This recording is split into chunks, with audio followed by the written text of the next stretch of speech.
La jeune fille aux cheveux noirs a été conduite, enchaînée à sa peine de mort. Quelqu'un a crié que c'était l'impératrice. Les gens disaient qu'il s'agissait d'une femme qui avait été destituée pour trahison. C'était Ruzentia de Harodel. Lors de l'exécution, les gens murmuraient qu'elle était réellement une sorcière, car une fille ordinaire ne pouvait pas avoir des cheveux aussi foncés. Avant son exécution, Ruzentia pensait que sa vie était vraiment pitoyable. Elle est née dans l'empire d'Arga, dans la famille du comte Harodel. Sa famille avait beaucoup de pouvoir au sein de l'aristocratie, mais rien de tout cela ne lui importait beaucoup. Le père de Ruzentia était très avide de femmes, il a donc acquis un nombre décent de salauds. Et elle était la 12e d'entre eux. Elle a hérité son apparence de sa mère, à l'exception de la couleur de ses yeux. Pour cette raison, la comtesse la détestait. Toute sa vie, la jeune fille a vécu comme une enfant illégitime et malheureuse. Cependant, une véritable horreur l'attendait après l'avoir rencontrée. Lorsque Ruzentia était adolescente, elle a été présentée à son Altesse le Prince. Puis il est apparu soudainement. Les autres enfants faisaient de leur mieux pour attirer son attention, mais elle était la seule à avoir peur de lui. Par conséquent, la jeune fille a essayé d'éviter de le rencontrer et de ne plus attirer son attention. Mais parmi toutes les filles du comte, le prince choisit celle de 12 ans comme princesse héritière. Et son père a très vite accepté ce mariage. Avide de pouvoir, il était seulement heureux qu'à côté de la personne qu'il voulait voir comme empereur se trouve son sang et sa chair. Quelques années plus tard, Ruzentia devint princesse. Et son père tenta aussitôt de faire de l'empereur sa marionnette. Mais il était bien plus intelligent que lui. En 5 ans, il renforce son pouvoir, acculant ainsi le parti aristocratique. Si tout s'arrêtait là, alors il utiliserait Ruzentia, née dans une famille d'aristocrates, de manière impeccable et très insidieuse. Mais tout s'est passé différemment. Soudain, des rumeurs ont commencé à se répandre à propos de la princesse héritière selon lesquelles elle reprenait toutes les richesses du trésor. Ensuite, elle fut accusée d'avoir provoqué une fausse couche de la maîtresse du prince. Sorcière noire, c'est ainsi que les gens l'appelaient. Un jour, son père lui donna du poison et lui demanda d'envoyer l'empereur. Ruzentia doutait que cela soit nécessaire. Alors le comte lui cria dessus et lui dit que dès le début, il n'avait pas eu l'intention de les laisser en vie. Ils doivent donc attaquer en premier. L'empereur entendit leur conversation. Sa Majesté a sorti son épée et a promis au comte Harodel de tout faire rapidement pour qu'il ne souffre pas. Le comte le traita d'ingrat et ajouta qu'il avait oublié qu'il avait aidé à devenir empereur. Le comte Harodel s'échappa en poussant sa fille sur l'épée de l'empereur. Sa Majesté a dit à Ruzentia que son père se cachait derrière elle et que c'était vraiment dommage. Il essuya les larmes de son visage. L'empereur exécuta tous ceux qui s'opposaient à lui. Le clan Harodel a été rayé de la surface de la terre. Et à la fin de cette longue et douloureuse vie meurtrière de Ruzentia, le jour de son exécution arriva. Après son exécution, l'empereur annonça que la souveraine déchue, l'impératrice Ruzentia de Harodel, avait été destituée. Les gens étaient heureux. Le cocher a dit à Madame Ruzentia qu'elle pouvait descendre de la voiture. La jeune fille répondit que Ruzentia était déjà morte et qu'elle s'appelait désormais Rose. Puis il lui a demandé où elle aimerait aller. Rosa a répondu que n'importe où, à condition qu'elle soit loin de cette ville. Elle a fait un rêve dans la voiture. L'empereur la trouva et lui demanda comment elle avait survécu. Elle remarqua son cocher mort étendu sur le sol. Sa Majesté a déclaré qu'il avait de nouveaux jouets grâce à elle et a sorti sa langue de serpent de sa bouche. L'empereur ajouta qu'il était temps pour elle d'aller dans l'autre monde, comme prévu dès le début. Un énorme serpent a attaqué Rose. Elle a crié « Non !» et s'est réveillée. La jeune fille savait que c'était un rêve prophétique. De tels cauchemars la hantent depuis son enfance. Même si elle ne pouvait pas voir l'avenir qu'elle désirait pour elle-même, cette compétence l'a parfois aidée. Ruzentia a donc appris à l'avance qu'elle était destinée à devenir impératrice et à mourir sur le billot. Cependant, elle n'a pas réussi à changer ce qui lui était destiné. Ce n'est qu'en affrontant la mort en tant qu'impératrice déchue qu'elle a pu retrouver la liberté. Tout cela est devenu possible grâce à la poupée que l'alchimiste a créée pour elle. Ensuite, Rose s'est arrêtée dans l'Empire Terran, qui est en inimitié avec Arga, et est devenue propriétaire de la plus grande guilde commerciale Chaos. 5 ans se sont écoulés depuis. Cependant, l'empereur, pour son malheur, continua d'apparaître dans les rêves de Ruzentia. Et ce rêve prophétique lui rappelle que ce n'est pas la fin. Mais désormais, elle n'est plus cette impératrice impuissante. Elle a désormais la force de le combattre. Rose a décidé qu'elle protégerait tout le monde, même si cela impliquait de risquer sa propre vie. Il y a un an, lors de sa première rencontre avec Rose, le duc Eitan était très surpris que le propriétaire de la guilde commerciale que tout le monde désirait tant acquérir soit une femme. C'était une personne spéciale. Il n'y avait pas une seule personne dans sa famille qui ne maîtrisait l'art de l'épée. Dans le duché d'Eitan, les épéistes sont élevés de génération en génération. Rose croyait que leur capacité était une garantie de sa protection. Elle avait donc besoin de lui. Le duc Eitan a demandé à la jeune fille comment elle pourrait l'aider à résoudre le problème foncier. Il a ajouté qu'il avait déjà contacté d'autres guildes, mais que personne n'y était parvenu. Rose a répondu qu'elle n'avait jamais connu d'échec jusqu'à présent. Elle a ensuite demandé au duc s'il était vrai qu'il avait juré sur son nom qu'il ferait n'importe quoi, si le problème de la météo sur 16 terres était résolu. Le duc Eitan répondit par l'affirmative. Alors Rose dit qu'elle croirait ses paroles et lui tendit le papier. Elle a ajouté que telles étaient ses conditions si l'accord se terminait bien. L'homme a lu le journal et a dit que si après cela elle échouait, il ne le laisserait pas comme ça, ne jurant que par le titre de duc. Rose lui a promis qu'elle ne le décevrait pas. Le duc a déclaré que c'était une déclaration assez audacieuse. Il a ajouté qu'il espère que ce ne sont pas que des mots. La jeune fille a répondu que « K.O. ne gaspille jamais les mots ». Rose ajouta qu'il en serait bientôt lui-même convaincu. Sinon, comment pourrait-il devenir la meilleure guilde du continent? L'assistant du duc a demandé s'il pensait qu'il pourrait s'en sortir. Après tout, dans le Nord, il faut toujours faire face à un froid intense. Et jusqu'à présent, personne n'a osé annoncer une solution à ce problème. Le duc a répondu que puisque Rose l'avait dit, cela signifiait qu'il en serait ainsi. Rose se leva et regarda par la fenêtre de sa chambre. Près d'un an s'est écoulé depuis la rencontre avec le duc Eitan, et la construction est presque terminée. Une servante frappa à sa porte. Lorsqu'il entra, il annonça qu'un homme était arrivé du domaine du duc Eitan. Et le duc a fait savoir que sa promesse serait tenue. La jeune fille était ravie et a dit que c'était maintenant à son tour de recevoir des cadeaux. « Enfin, je t'ai attrapé, duc Eitan », pensa Rose. Cette nuit-là, elle fit à nouveau un rêve prophétique. Ruzentia se tenait au milieu du champ de bataille. Elle a vu comment un homme s'est occupé seul d'une escouade entière de chevaliers. À en juger par son air indifférent, c'était comme d'habitude pour lui. Il avait l'air comme si de rien n'était. Puis, elle se retrouva dans une pièce lumineuse. Quand Rose vit cet homme nu devant elle, elle fut surprise d'en rêver. Il la regarda dans les yeux et elle se réveilla. La jeune fille ne comprenait pas si le rêve était prophétique. Mais plus tard, cet homme a continué à apparaître dans ses rêves. Lorsque sa peur de l'empereur plongea Rusance dans l'abîme, il apparut. Elle regarda dans les yeux de cet homme qui semblait n'avoir peur de rien au monde, et eut l'impression d'être derrière un mur de pierre. Ce jour-là, Rose pouvait dormir paisiblement, sans penser à rien. « Homme aux yeux et aux cheveux foncés, qui es-tu » Ruzentia s'est posé la même question à plusieurs reprises. L'assistant lui a dit que le duc Eitan était mort. La jeune fille était mécontente de ce qui s'était produit. Elle a demandé à l'assistant quelle était la cause de son décès. Il a répondu qu'il était vieux. Il est décédé une semaine seulement avant l'exécution du contrat. Rose était en colère contre ses rêves prophétiques, qui ne l'avertissaient pas de la mort du duc. Après avoir réfléchi un peu, elle a demandé à l'assistant ce que l'on savait de son héritier. L'homme répondit qu'il semblait être allé chercher la bénédiction de l'empereur. Cependant, l'informateur n'a pu obtenir aucune information le concernant. C'est comme si cette personne n'existait pas du tout. Ruzentia s'appuya en arrière sur sa chaise et dit qu'il s'agissait d'une famille de maîtres d'épée. Elle a ordonné d'avertir tout le monde pour que personne ne s'approche de lui, car c'était dangereux. Puis, après avoir étudié les documents, la jeune fille a demandé à son assistant Gray quel âge avait cet homme qui allait devenir le prochain duc. Gray a répondu qu'il avait 30 ans. Puis, Ruzentia lui a demandé quelle était la probabilité qu'il préfère les hommes. L'assistant a répondu que la probabilité que cela se produise était nulle. Après cela, la jeune fille lui a demandé quelle était la probabilité qu'il ne s'intéresse pas aux femmes en général. Gray a répondu qu'il n'avait pas encore trouvé d'informations à ce sujet. Rose a dit qu'elle voulait y aller elle-même. Gray a été très surpris par cette décision de la dame, mais il n'a pas discuté avec elle et a commencé à préparer le voyage. Au nord, dans le duché d'Eitan, un assistant informa le duc que le parti Toho demandait une audience avec lui. Le jeune homme a répondu que ces derniers temps, il l'énervait. Ensuite, le jeune duc a demandé à son assistant ce qui n'allait pas avec les rats du domaine. L'assistant a répondu qu'ils avaient été attrapés.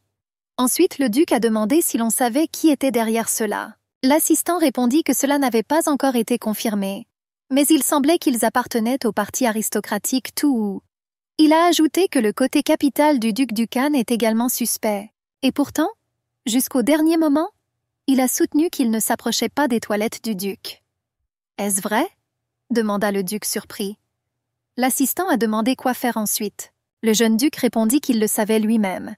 Ensuite, il a regardé par la fenêtre et a dit que des gens de la guilde commerciale du chaos étaient arrivés ici et a demandé à les inviter dans la maison. L'assistant a été surpris de voir à quel point le monsieur savait exactement qui était venu vers eux. Jack sortit et s'approcha de la voiture. L'assistante de Ruzentia Gray s'est excusée de ne pas avoir prévenu de leur visite. L'assistant Jack répondit que tout était en ordre et que le duc les attendait déjà à l'intérieur.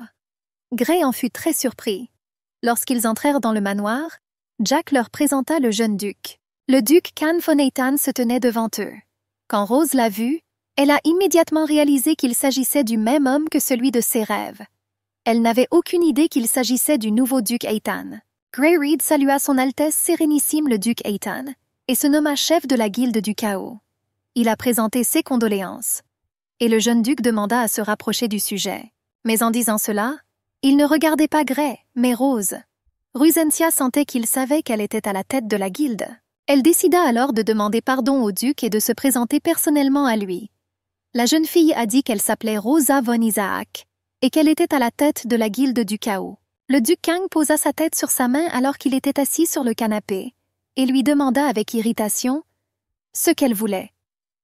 Rose a déclaré qu'elle et le duc décédé avaient conclu un accord, et selon cet accord, elle était censée bénéficier de sa protection. La jeune fille a ajouté qu'elle avait rempli sa part du marché, mais que le duc est décédé subitement. Elle aimerait donc que le jeune duc remplisse les obligations de son père. Le duc Khan a répondu qu'il était d'accord, mais elle ne deviendra pas sa pupille, mais sa maîtresse. Rose fut choquée par cette réponse. Mais elle n'était pas désemparée et demanda au duc s'il n'allait pas l'utiliser comme bouclier contre tout ou comme contre-mesure contre d'éventuels problèmes. Le duc Khan a répondu à la jeune fille qu'elle était plutôt intelligente. Rose a dit qu'elle avait déjà rempli sa part du contrat et que maintenant c'était son tour. Le jeune homme lui a demandé pourquoi elle avait décidé qu'il accepterait de telles conditions. La jeune fille lui rappela qu'elle était à la tête de la guilde et lui demanda s'il pensait qu'il y avait quelque chose qu'elle ne pouvait pas faire. Et Khan a demandé pourquoi le chef d'une guilde aussi puissante révélerait sa véritable apparence. Ruzentia pensait qu'il ne semblait pas du tout que cet homme ait récemment assumé le poste de duc. Elle a regretté qu'il n'ait pas pu obtenir d'informations à son sujet au préalable. La jeune fille comprit que désormais tout ce qu'elle pouvait faire, c'était se battre. Rose a déclaré à sa seigneurie que lorsque le prix du contrat avait déjà été payé, l'imposition de nouvelles conditions remettait en question la crédibilité. Elle demanda au duc où était la garantie que de nouvelles conditions n'apparaîtraient pas. Le duc Khan a demandé à la jeune fille ce qu'elle offrait. Rose lui proposa une option. Un contrat conclu dans un temple n'est pas différent d'un serment. Il doit donc risquer sa vie jusqu'à ce que les termes du contrat soient respectés. Le duc Khan a ajouté que le cœur de quiconque les violerait serait déchiré par la puissance divine. La jeune fille a dit qu'il n'y avait pas de contrat plus parfait que celui-ci. Elle demanda si le duc acceptait de le conclure. Khan a répondu « Ok ». Rosa a ensuite déclaré que, puisqu'elle avait déjà rempli ses conditions et que de nouvelles lui étaient proposées, elle aimerait clarifier quelque chose. La jeune fille a demandé à sa seigneurie s'il souhaitait partager un lit avec elle. Le duc Khan lui a demandé si elle voulait refuser. Rose a répondu qu'elle ne voulait pas coucher avec lui. Mais ensuite, elle a ajouté que seulement si tout se faisait d'un commun accord ou si c'était nécessaire, alors elle accepterait. La jeune fille lui a demandé s'il acceptait cette condition. Le duc s'est approché de Rose et lui a demandé quoi faire si elle l'attaquait en premier. Elle a souri et a répondu qu'il ne l'appelle pas le duc de la beauté surnaturelle pour rien. Mais la jeune fille a ajouté qu'elle ne dépasserait pas les limites et qu'il ne devrait donc pas s'inquiéter. Le jeune homme a déclaré que c'était une déclaration audacieuse. Puis il a demandé si cela pouvait être contrôlé. Rose a répondu qu'elle avait déjà acquis de l'expérience en la matière, car elle était divorcée. Ensuite, elle a remis au duc un papier contenant un contrat écrit et un stylo à signer. La jeune fille a promis que rien de sa part ne pourrait compromettre leur contrat, car elle n'avait pas besoin de problème. Elle lui a demandé de signer le contrat. Le duc Kang a dit à la jeune fille qu'il voyait qu'elle avait vraiment besoin de ce contrat. Mais il a ajouté qu'il valait mieux qu'elle ne le cède pas si elle tenait à la vie. Rose a répondu « D'accord », et le duc a signé le contrat. En partant, la jeune fille a déclaré qu'elle attendrait avec impatience une réponse du temple pour prêter serment. Khan sentit quelqu'un se faufiler derrière lui, ne laissant aucune trace, alors qu'il sortait de la salle de bain à moitié nu. Il savait seulement que c'était définitivement une femme, et ce chef de guilde ne lui a pas laissé la paix. Tout en lui parlant, il essaya d'utiliser son énergie, mais il n'y eut aucune réaction. Khan pensait qu'elle cachait peut-être certains pouvoirs, mais si elle est capable de bloquer ses pouvoirs, il sera alors difficile de la qualifier de personne. Et puis, ce contrat n'aurait pas beaucoup de sens, et dans ses yeux, il y avait une forte volonté de vivre, malgré le fait qu'elle tremblait de peur. Khan se demandait de quoi une femme aussi volontaire pouvait avoir peur. De plus, elle est à la tête d'une guilde qui peut vous donner tout ce que vous voulez. Le duc a demandé à son assistant Jack s'il avait bien compris que Rose était la fille du baron déchu. Jack a répondu que d'après les informations dont il disposait, c'était le cas. Le duc Khan a ordonné à son assistant de revérifier ces données. Mais cette fois, creuser encore plus profondément. Alors qu'ils retournèrent dans la voiture, l'assistant Gray dit à Lady Rose que la famille du duc Eitan était entourée de secrets. On ne sait rien d'eux, sauf qu'ils étaient tous des maîtres d'épée. Pas une seule femme qui les épousait ne pouvait vivre une vie sereine. Le défunt duc était beau, malgré son âge. Cependant, il n'avait aucun intérêt pour les femmes. Mais le nouveau duc... Gray ajouta que ce serait bien si leur guilde pouvait prendre possession des troupes du duc Eitan. Rose a rappelé que son ennemi est l'empereur Arga. Elle a suggéré qu'ils auraient assez de force pour gagner, mais que les autres pays ne les considéreraient plus comme une guilde s'ils détruisaient un empire entier. La jeune fille a ajouté qu'elle ne pouvait pas mettre son peuple en danger et qu'elle ne voulait pas qu'il souffre à cause de son passé. Gray a déclaré que, de toute façon, il ne devrait pas baisser la garde. Ce qui l'inquiétait, c'était que le manoir du duc savait qu'ils étaient arrivés avant même de descendre de la voiture. Il a prévenu la dame qu'il y avait une chance que sa véritable identité soit révélée. Gray a ajouté que les informateurs devraient recevoir l'ordre de mener une surveillance plus approfondie. La jeune fille a dit que ce n'était pas nécessaire. Elle a ajouté que tout ce qui est secret deviendra un jour clair. De plus, le duc s'en fiche. Rusentia pensait que ce qui était vraiment étrange, c'était la façon dont il la reconnaissait. Et peut-être que ce rêve prophétique n'était pas du tout un rêve. Peut-être qu'elle l'observait simplement à un moment précis. Puis, pensa-t-elle, puisqu'elle a rêvé de lui, cela signifie qu'elle faisait tout correctement. La jeune fille se souvint que dans les romans, cela s'appelle le destin et sourit. Lorsqu'ils sont arrivés au domaine et ont raconté à leurs gens ce qui s'était passé, tout le monde n'a pas soutenu la décision de leur maîtresse. Un homme lui a demandé comment elle pouvait accepter cela. Une autre lui a demandé si quelque chose lui manquait vraiment dans sa vie depuis qu'elle avait décidé de devenir la maîtresse du duc. Rose répondit qu'elle n'avait pas d'autre choix, et s'en alla, les laissant à Gray. Gray a assuré aux autres membres de la guilde que leur maîtresse faisait tout pour eux. Mais ils en doutaient. Un homme a demandé si ce n'était pas parce que l'aristocratie Argy avait commencé à agir. L'assistant de Rosa lui a dit qu'il avait tout bien compris. Quan était très observateur. Il a dit à tout le monde que la dame avait dit que c'était nécessaire. Alors il ne pouvait que regarder. Quan a ensuite rappelé aux autres qu'il y a quelques années à peine. Il souffrait de la faim. Il a même dû quitter sa famille. Et sans la maîtresse, il n'aurait pas pris leur poste actuel. L'homme a demandé si tous n'avaient pas prêté serment ce jour-là. Si elle nous aide à résoudre le problème de la survie, alors nous lui consacrerons notre vie. Dans le couloir, le jeune homme roux demanda à Rose pourquoi elle avait tant charmé le duc. La jeune fille lui a demandé si elle avait vraiment l'air si pitoyable à ses yeux. Ensuite, elle a demandé au gars pourquoi il lui parlait comme ça. Le jeune homme s'est excusé et a déclaré que tout le monde restait près d'elle même lorsqu'elle leur permettait de partir. Parce qu'ils l'aiment bien et qu'ils lui doivent la vie. Tout comme lui. Le gars a posé ses mains sur ses épaules et lui a rappelé que sans elle, il n'aurait pas survécu lorsqu'il était encore adolescent. C'est pourquoi il a promis de rester à ses côtés et d'être une épée fidèle. Le jeune homme a dit qu'elle pouvait l'utiliser ou le jeter. Elle seule pouvait décider. Rose répondit que ce n'était pas nécessaire et lui demanda de rester près d'elle. Elle a ajouté que le duc Eitan serait son bouclier. Le jeune homme lui a demandé si elle le croyait. La jeune fille a répondu qu'elle n'avait pas le choix et que le Rubicon avait déjà été franchi. Elle a ajouté que seuls ceux qui n'abandonnent pas aujourd'hui verront demain. Et elle ne reculera jamais, protégera tout le monde et survivra elle-même. L'assistant Jack a informé le duc Eitan qu'il n'avait rien trouvé, et a ajouté qu'il n'y avait aucune information sur cette fille de l'Empire. Il pensait que cela prendrait un peu plus de temps. Le duc Kang a dit qu'il devrait y envoyer quelqu'un. Après cela, Jack a demandé au duc s'il allait vraiment prêter serment au temple. L'assistant a rappelé que le pouvoir sacré et le mana du clan Eitan ne devaient pas être mélangés, car cela pourrait être douloureux. Il n'aimait pas que le duc veuille faire ça pour le bien d'un étranger. Khan a répondu que cela ne lui importait pas. Ensuite, il a demandé à son assistante de lui dire qu'il se retrouverait au temple dans une semaine. Au jour fixé, ils se retrouvèrent devant le temple. Rose demanda au duc s'il avait quelque chose à lui dire avant de rencontrer le prêtre. Dès que Khan la regarda, elle se souvint immédiatement du rêve où elle voyait son corps nu.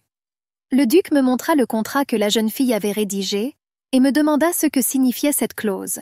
La clause stipulait que chacun d'eux avait la garantie d'une vie sexuelle libre et de la confidentialité. Le jeune homme a ajouté que c'était la première fois de sa vie qu'il voyait un contrat aussi obscène. Rose a répondu que puisque des termes vagues pouvaient être trompeurs, elle a décidé d'être aussi précise que possible. La jeune fille a admis qu'elle en savait peu sur la relation. Elle a ajouté qu'elle n'avait pas de bons souvenirs de son mariage, mais cela ne voulait pas dire qu'elle détestait les hommes. Et la guilde n'aurait pas atteint sa position actuelle si elle avait eu un état d'esprit aussi limité. La jeune fille a dit qu'elle savait très bien qu'il n'y avait pas de place pour les sentiments dans le contrat, parce que cela ne fera que causer des désagréments aux deux parties. C'est pour cette raison qu'elle a composé ce paragraphe. Rose s'est excusée auprès du duc de l'avoir embarrassée. Le duc Khan a répondu qu'il acceptait ses conditions. Ensuite, il a demandé à la jeune fille si elle lui faisait confiance maintenant. La réponse de Rose a été non, et Khan a déclaré que c'était une réponse assez honnête. Ensuite, la jeune fille a demandé si le duc avait signé ce contrat par confiance en elle. Le jeune homme a répondu qu'il l'avait fait uniquement dans son propre intérêt. Le duc a dit que le monde est simple, car seuls les plus forts y survivent. Khan a admis qu'il était toujours au top, et que cela rendait sa vie trop ennuyeuse. Mais elle est si fragile, comme si elle allait se briser d'un simple contact, et elle a une telle volonté de vivre. Le duc pensa que cette fille avait ajouté un peu de sel à sa vie fade, et lui dit qu'il était simplement curieux de savoir jusqu'où cela pouvait aller. Rose ne comprenait pas ce qu'il voulait dire par là et si c'était un avertissement. Ensuite, la jeune fille s'est demandé si elle faisait la bonne chose. Mais elle savait que c'était sa seule option. Elle n'avait donc aucune intention de regretter ses actes. Ils se tenirent la main devant le prêtre. Il agita son bâton et dit que leur serment était prêt. Le duc baisa la main de Rose et dit qu'elle était désormais la femme du duc Eitan. Kang a ajouté que cela lui briserait le cœur si elle ne respectait pas sa promesse. Rose a dit qu'il devrait prendre soin de lui pour ne pas aller dans l'autre monde. Alors que Rose préparait sa chambre, Monsieur Gray lui demanda si elle devait déplacer le siège de la guilde si elle décidait de vivre dans le manoir du duc. La jeune fille a répondu que la guilde devrait rester dans la capitale, car elle doit surveiller les activités de l'aristocratie d'Arga. Après tout, c'est la principale responsabilité de la guilde. Rose dit alors à Gray qu'il devait obéir à sa décision de devenir la maîtresse du duc Eitan. L'homme a répondu qu'elle pouvait toujours compter sur lui. Il a ajouté que si les choses devenaient difficiles pour elle pourrait lui transmettre une partie de son fardeau. Après tout, chaque fois qu'elle essaie de tout gérer seule, il se sent inutile. Rose voulait vraiment tout lui dire, mais elle lui prit la main et lui dit que ce n'était pas le cas et qu'elle avait vraiment besoin de lui. La jeune fille a dit à l'homme qu'il avait remplacé son père et qu'elle ne le quitterait jamais. Elle ne pouvait pas lui dire qu'elle voyait l'avenir dans ses rêves, et même là, le bonheur ne l'attendrait pas. Kaza, la rousse, attendait Rosa à la porte pour l'accompagner dans sa nouvelle maison. Le duc Kang se tenait sur son balcon et regardait les montagnes enneigées. Il pensait que les femmes des ducs de leur lignée connaissaient toujours une mauvaise fin. Et sa mère ne faisait pas exception. Khan craignait que Rosa subisse le même sort s'il développait des sentiments allant au-delà du simple intérêt. « Ne regrette pas ce que tu as fait, Rose. Après tout, c'est vous-même qui m'avez approché. Le choix vous appartenait. Vous devez donc également répondre des conséquences ?» pensa le duc. Dans la calèche, Rosa a demandé à Kaza s'il l'accompagnerait toujours à partir de maintenant. Elle lui a demandé s'il aimait le duc. Le jeune homme répondit que le duc était beau, mais qu'il préférait les femmes. Soudain, la voiture s'arrêta et Rose demanda ce qui s'était passé. Kaza a regardé dehors et a dit que quelqu'un leur bloquait le chemin. Le cocher d'une autre voiture s'approcha d'eux. Il a dit que leur voiture s'était écrasée contre leur voiture et que maintenant l'une des roues était cassée. La jeune fille lui a dit qu'elle connaissait quelqu'un de la guilde et qu'il pouvait se tourner vers lui pour obtenir de l'aide. Ainsi, ils feront réparer leur voiture et ne se verront même pas facturer d'argent pour la réparation. Le cocher se dirigea vers sa voiture et fut indigné qu'elle soit si gentille et que le comte Bril n'ait pas à payer. En entendant le nom de famille du comte, Rose se souvint qu'elle avait entendu dire que la famille du comte Bril avait été expulsée de la capitale du Nord. Elle était surprise qu'il soit si noble qu'il ne descendait même pas de la voiture. Le cocher revint vers eux et leur dit que le comte Bril avait dit qu'il n'enquêterait pas sur l'affaire, mais qu'il ne pouvait pas laisser leurs mauvaises manières impunies et exigea une roue de leur voiture. Rose pensait que c'était une sorte d'absurdité, mais elle dit au cocher que leur roue n'avait pas l'air trop cassée. La jeune fille a demandé à Casa de casser leur roue. Le jeune homme commença à frapper la roue avec un marteau, et le comte Bril sortit de la voiture. Rose était heureuse qu'il soit là. Derrière lui, elle aperçut une jeune fille blonde. Elle comprit immédiatement qu'il s'agissait de sa fille. Si vous regardez sa tenue, vous pourriez supposer qu'il se rendait à une réunion avec le duc Eitan. La jeune fille s'approcha d'eux et dit au comte qu'elle était heureuse de le rencontrer. Elle s'est présentée comme étant Rosa, de la famille d'Eitan. Le comte demanda si c'était trop lancer un marteau sur la voiture. Rose a répondu qu'elle avait essayé d'agir rapidement, puisqu'il avait demandé de leur donner le volant. Le comte Bril a déclaré qu'il était pressé de rencontrer le duc Eitan. En entendant cela, la jeune fille sourit et lui demanda s'il pouvait se rendre à son rendez-vous sans roue. Ensuite, le comte lui a demandé quelles affaires elle avait avec le duc Eitan. Rose a répondu qu'elle avait été invitée et lui a demandé s'il allait le voir pour la même raison. La jeune fille blonde fut surprise de recevoir une invitation du duc lui-même. Elle a entendu dire que le duc Kang avait également les cheveux noirs et a pensé qu'elle était peut-être sa parente. Cependant, elle pensait qu'elle ressemblait à un montagnard. La jeune fille a suggéré qu'elle pourrait facilement être la fille d'un baron, mais pas d'un duc. Lorsqu'elle regardait cet inconnu, elle avait un mauvais pressentiment. Rose invita le comte et sa fille à monter dans sa voiture, pour ne pas partager les roues, et à se rendre ensemble au duché d'Eitan. Le comte Bril a dit que c'était trop, mais sa fille l'interrompit et lui dit que c'était trop généreux de leur part et qu'il ne pouvait pas refuser. Elle sourit à Rose et dit qu'elle s'appelait Isabella. Alors que la jeune fille s'éloignait avec le roux, Isabella se demanda pourquoi elle n'avait pas entendu le nom de Rosa von Isaac dans les cercles élevés. Ce qui était également déroutant, c'est que cette fille avait reçu une invitation du duc Eitan lui-même. Casa a demandé à Rosa pourquoi elle avait décidé de les accompagner. La jeune fille a répondu que tout cela avait pour but de remplir le contrat. Ils ne comprenaient pas de quoi elle parlait. Mais soudain, ils furent tués. Isabella a demandé quelle était leur relation. Rosa sourit et répondit que Casa était son amie et son escorte. La fille a ri et a dit qu'elle avait entendu dire que désormais les femmes plus âgées aiment les hommes plus jeunes. Elle a ajouté que c'était la première fois qu'elle voyait quelque chose comme ça de ses propres yeux. « Hé, ma fille, tu n'es pas un peu bruyante? Peut-être que tu fermeras la bouche et monteras dans la voiture ?» lui cria Casa. Le comte Bril a demandé avec colère à Lady Rose si son subordonné s'en permettait trop. Rose a répondu qu'elle ne pouvait rien y faire, car son rang était trop élevé. L'homme pensait que ce type pouvait être un mercenaire de haut niveau, et il n'y en a que 3 dans le monde. Il est difficile de les embaucher, même pour des sommes exorbitantes. Et soudain, cela lui vint à l'esprit. « Attends une minute, des yeux et des cheveux écarlates? Est-ce par hasard un renard écarlate ?» suggéra le comte. Il tapota l'épaule du jeune homme et dit qu'il ne s'était pas présenté. Rose sourit à Lady Isabella et l'invita à monter rapidement dans la voiture, car le duc Eitan les attendait déjà. La jeune fille n'aimait pas sa confiance en elle, mais elle espérait plaire au duc. Lorsqu'ils arrivèrent au manoir, le duc Khan Eitan sortit à leur rencontre. Isabella le vit pour la première fois et pensa que les rumeurs étaient vraies, qu'il était beau. Titre, argent, pouvoir, même son visage, il avait tout. Elle a décidé qu'il devait définitivement devenir le sien. La jeune fille s'inclina devant le duc et dit qu'elle s'appelait Isabella von Bril. Lorsqu'elle releva la tête, elle le vit passer devant elle et s'approcher de Rose. Il lui demanda « Es-tu déjà arrivée ?» Et elle a répondu qu'elle ne pouvait pas ignorer son invitation. Isabella regarda la jeune fille qui lui touchait le visage et ne comprit pas ce qui se passait. Khan a demandé à Rose à voix basse ce qu'elle faisait. La jeune fille lui a demandé si ce n'était pas le moment pour lui de l'utiliser. Elle demanda à jouer avec elle et le duc la serra dans ses bras. Ensuite, il la ramassa et la porta dans le manoir. Le comte Bril a crié ce que tout cela signifiait. Il était scandalisé que le duc ne fasse pas du tout attention à ses invités. L'assistant Jack leur a demandé pourquoi le duc devait recevoir lesdites invités. Isabella a demandé à son père de partir, et il a demandé au majordome qui était cette femme. Jack répondit que c'était la bien-aimée du duc. Le comte Bril fut très surpris et cria que la couleur de cheveux comme la leur était désormais très rare. Cela peut signifier qu'ils sont liés. De telles relations sont donc interdites. Jack répondit qu'un seul enfant naissait dans la famille ducale de génération en génération et prit congé. Le comte voulait dire quelque chose, mais sa fille l'en empêcha. Elle lui dit que c'était le domaine du duc, donc cela ne servait à rien de faire quoi que ce soit, mais qu'il n'oublierait jamais l'incident d'aujourd'hui.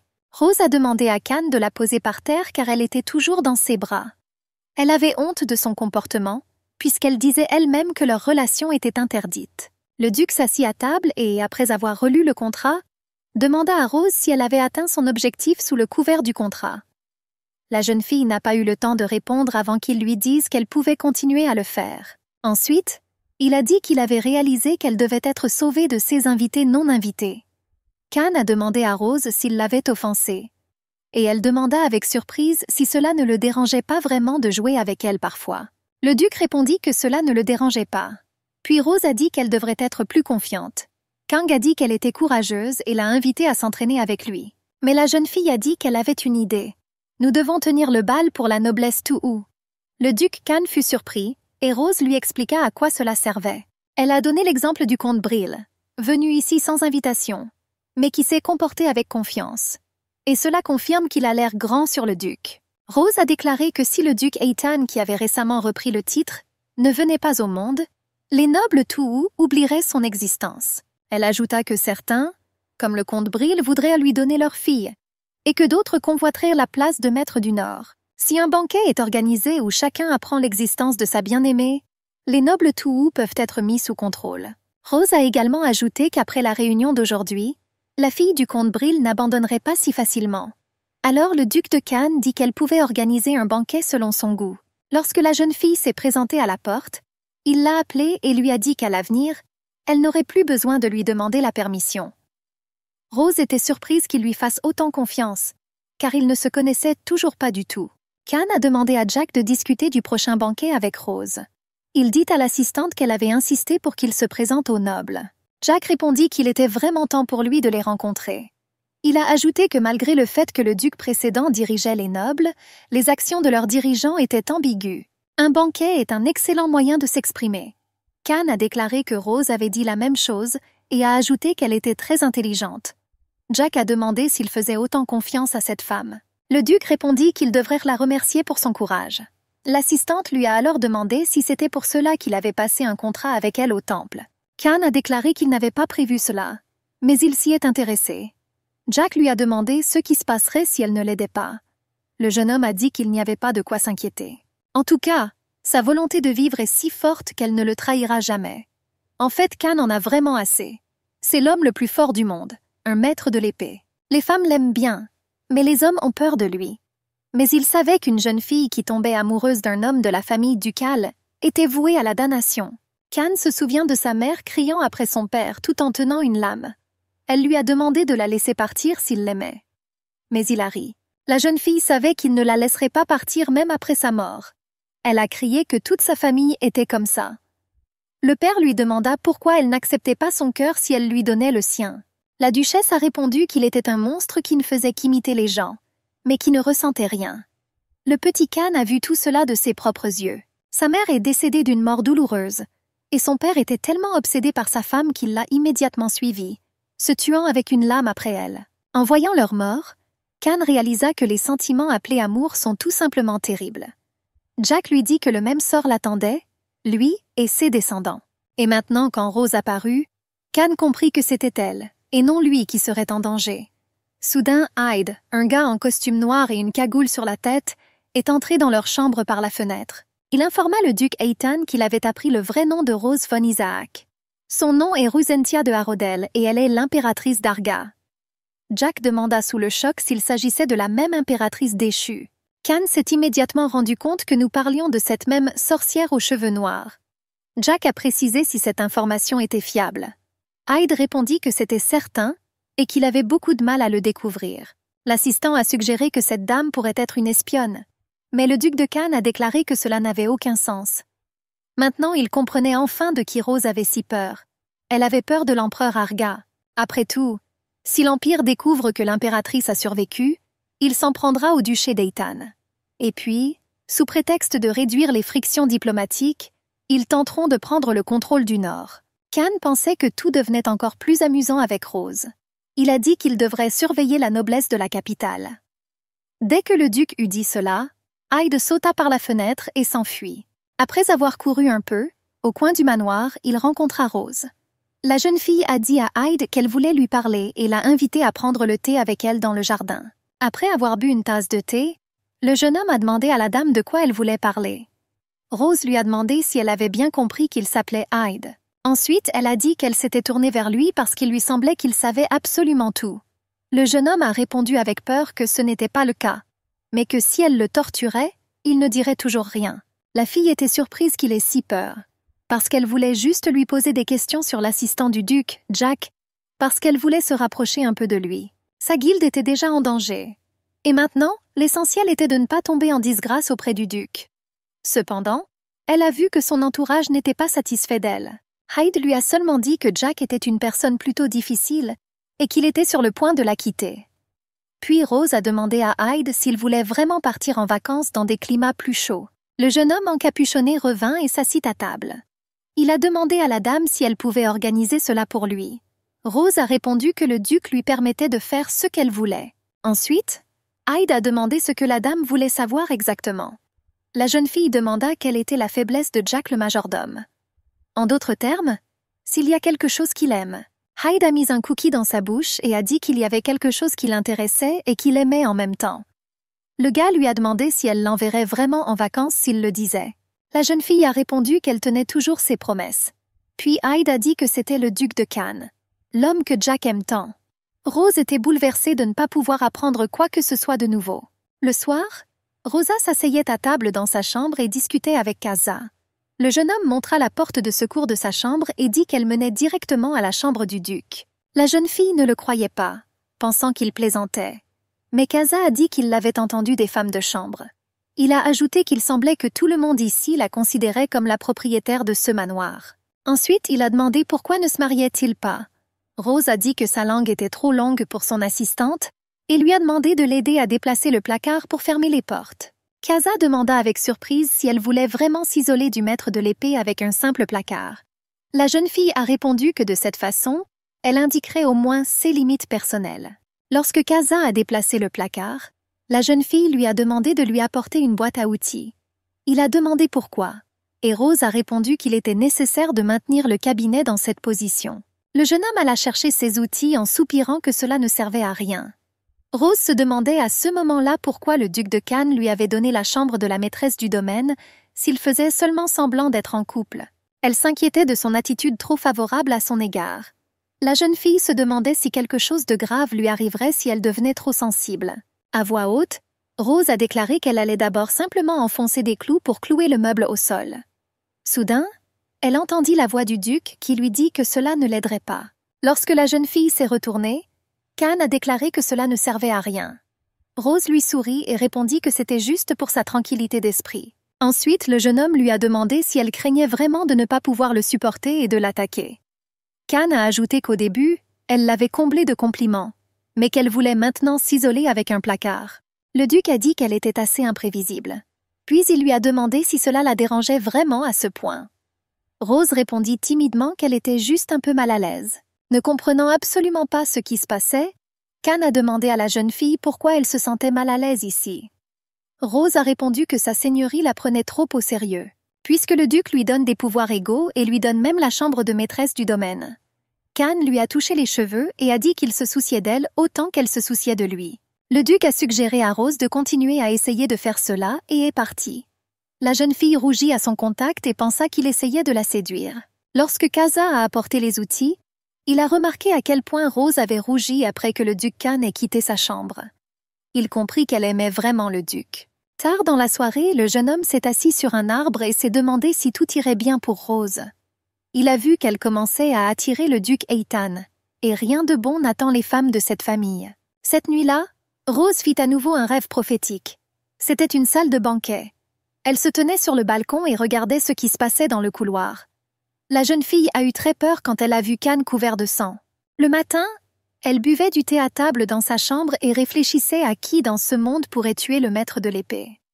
Cependant, elle a compris qu'on pouvait faire confiance à ses rêves. Rose se demandait quel genre de fou ferait un tel acte.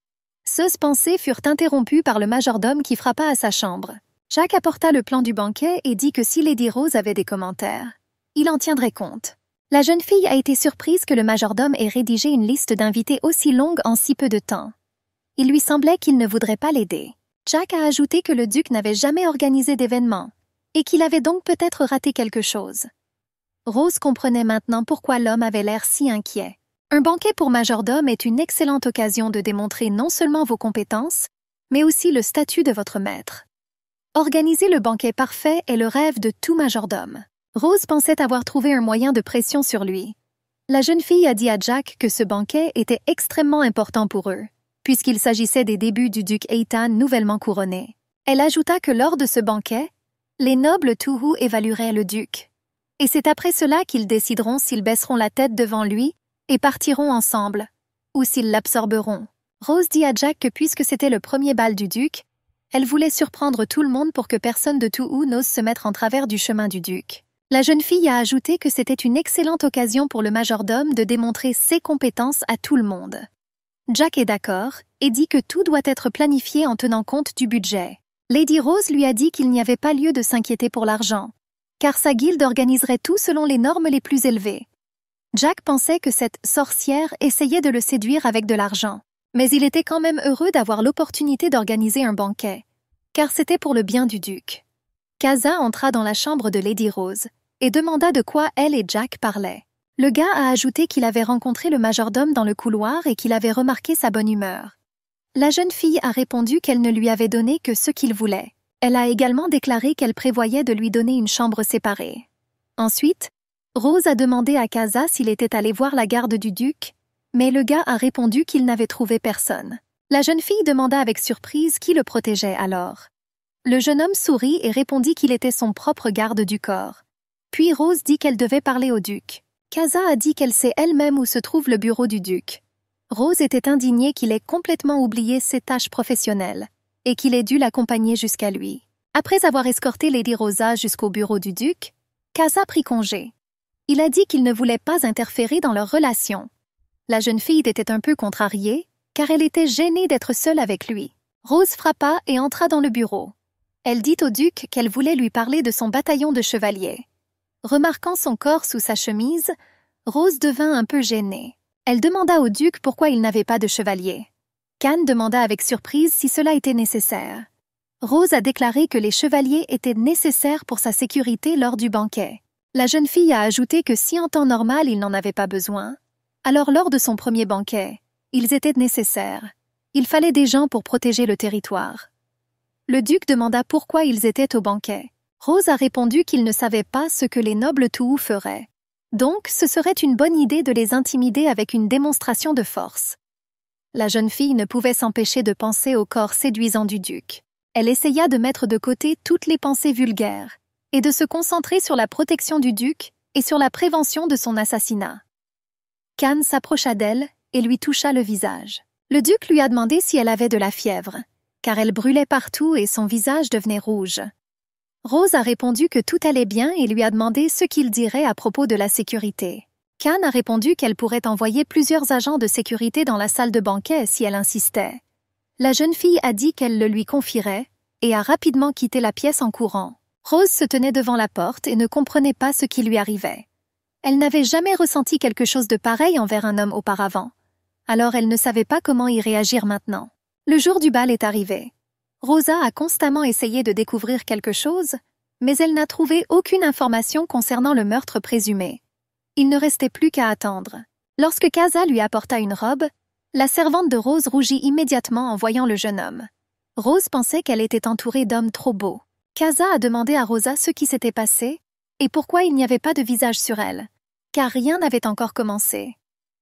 La jeune fille lui a demandé de rester près d'elle et du duc à tout moment lors du banquet.